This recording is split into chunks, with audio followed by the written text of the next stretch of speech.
Also unbestritten war in der Theorie und in der Praxis, wir hatten wahre Geldbeziehungen und damit auch Warenproduktion.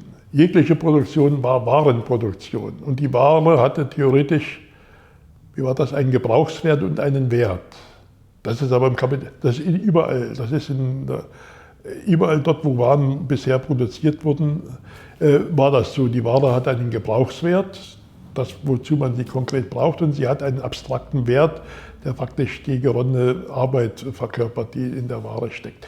Und daran haben wir nie Zweifel gelassen. Und wir haben klipp und klar gesagt, wir haben Warenproduktion und wir müssen die wahre Geldbeziehung nutzen, um höhere Effizienz zu erreichen. Also die wahre Geldbeziehung war auch ein Mittel oder ein Instrument, eben immer eine höhere Effizienz, eine höhere Produktivität zu erreichen. Und außerdem musste Ware, die Individuen oder die Menschen hatten ja Privateigentum und insofern gab es ja doch auch einen Wechsel von Volkseigentum.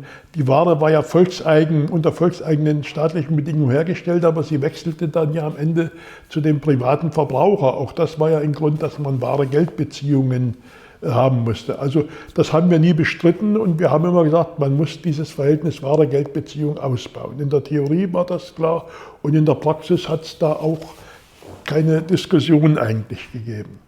Und was dein Bemerken ist, da wir eigentlich immer Mangel hatten und wir hatten ja kaum mal Überschuss irgendwo, sondern es hat ja scheinbar immer an was gemangelt.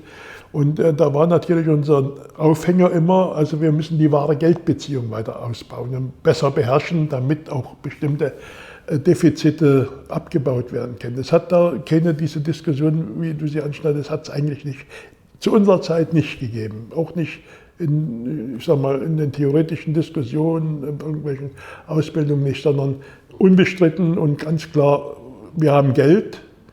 Geld gibt es im Sozialismus. Und was dann mal später wird, das ist dann mal für die nebulöse kommunistische Gesellschaft vorbehalten. Wir haben ja bisher nirgendwo, man sagt immer unter kommunistischen Verhältnissen, es hat ja nirgendwo kommunistische Verhältnisse, zumindest in dem Sinne der Klassiker gegeben. Wir waren überall weit weg und es war ja auch nebulös, wie der Kommunismus mal sein würde. Wir wussten aber, dass es eben dann vielleicht kein Geld mehr gibt und dass es jeder nach seinen Bedürfnissen leben sollte. Im Sozialismus jeder nach seinen Leistungen und im Kommunismus jeder nach seinen Bedürfnissen. Das waren so die abstrakt-theoretischen Vorstellungen. Aber es hat nie einen Zweifel an wahre Geldbeziehung gegeben. Auf keiner Ebene.